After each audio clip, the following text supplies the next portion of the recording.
Hey, what's happening, bulls and bears? It is Monday. Thank you for being here. We've got a lot of economic news to get caught up on.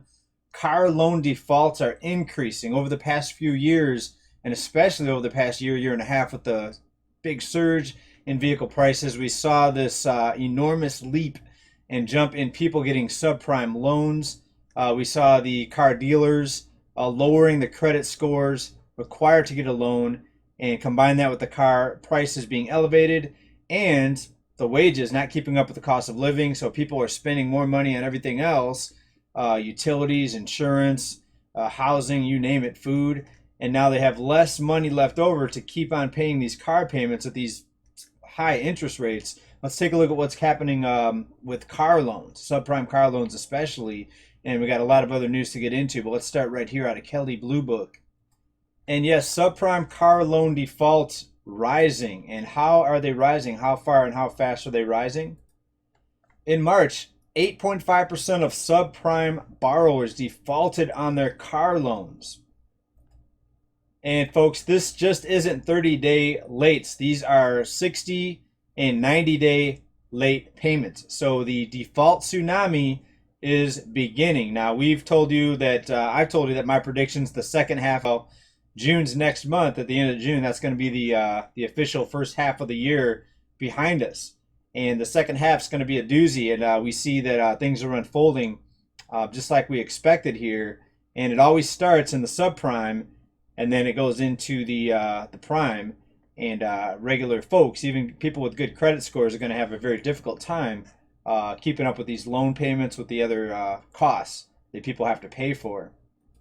And even the Journal is reporting on this. And this is actually the second highest all-time default levels for subprime automobile car loan borrowers.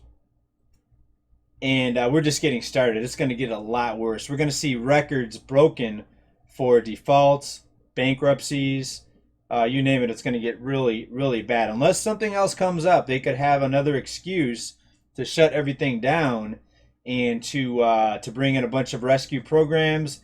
Maybe it'll be the banana pox. Maybe it'll be, some other health crisis that's going to happen here. We'll have to see.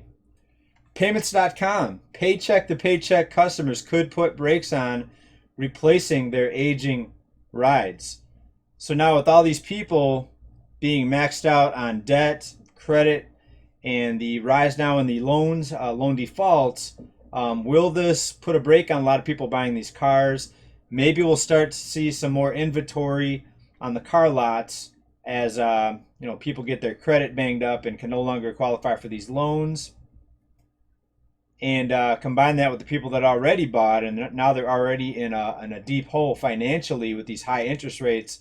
And some of these subprime loans can be 17, 18, 19, 20% or even higher. You're talking about credit card type of interest rates on a 5, 6, and sometimes 7-year loan, and that spells bad news right there. And it's no surprise, consumers are getting tapped out, and people's savings are diminishing and dwindling, and we're starting to see the retail slow down. Look at the earnings and the massive stock market sell-off of some of these companies reporting disappointing earnings, and people are running out of money. It's just going to be a matter of time here before everything really hits the fan, and it's already starting. Speaking of a slowdown in consumer spending, even Amazon is seeing a slowdown in people buying online. Let's take a look at this article. Amazon aims to sublet end warehouse leases as online sales cool. So all the money that people had, all the extra money from the stimulus checks, all the programs that helped people get through the last couple years, well, most of those are done. And now these rising costs and stagnant wages have people really hurting. And even Amazon is feeling the pinch. And they're going to be subletting a lot of their warehouses. I wonder who's going to lease out these warehouses from Amazon. This article, Amazon with too much warehouse capacity now that the surge in pandemic era shopping has faded, looking to sublet at least 10 million square feet of space. And they're also ending leases with landlords for certain buildings. And in addition to consumers running out of money and running low on money, $5 trillion in wealth, quote unquote wealth, from the stock market has been erased from America's nest eggs.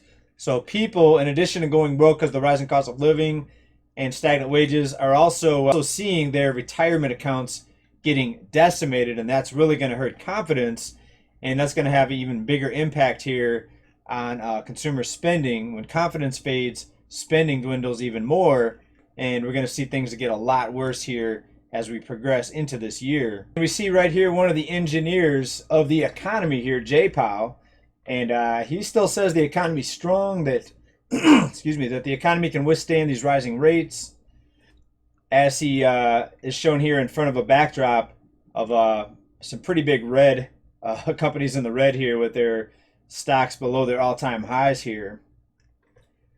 Now again, we have to remind everyone that the stock market is not the economy, but when people see their retirement accounts getting decimated, guess what? They're less likely to go out and spend money on vacations. And what happens when you have an economy that's 70% of this type of stuff, this type of spending? Vacations, leisure activities, hospitality, the service sector economy, right? Order takers, ticket takers.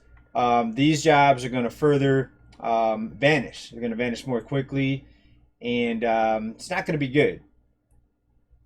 And this reminds me of a meme that really tells what's happening with the economy and what the economy is really about.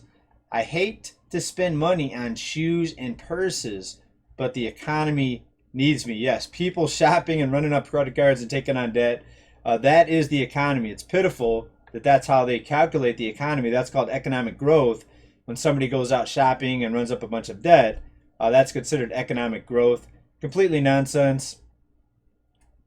I think the gauge of economic strength should be completely transformed. Now, there's a recent interview out there with Professor of Economics from Columbia University, Joseph Stiglitz. Now, he looks like somebody that's been around for a while, that he might have some experience with the economy. He's a economics professor.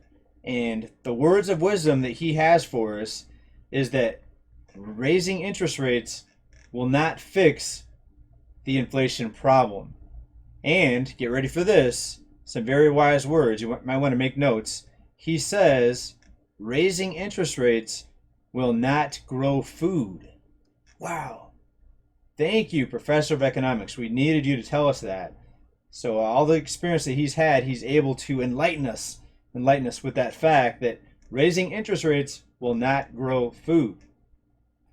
And I just wish I would have gotten a degree in economics so I could figure stuff like that out. I never knew that raising interest rates wasn't going to grow more food. I thought that, I thought that would be it. I thought that would be the magic seed to grow tons of food and keep these food prices from going up so fast.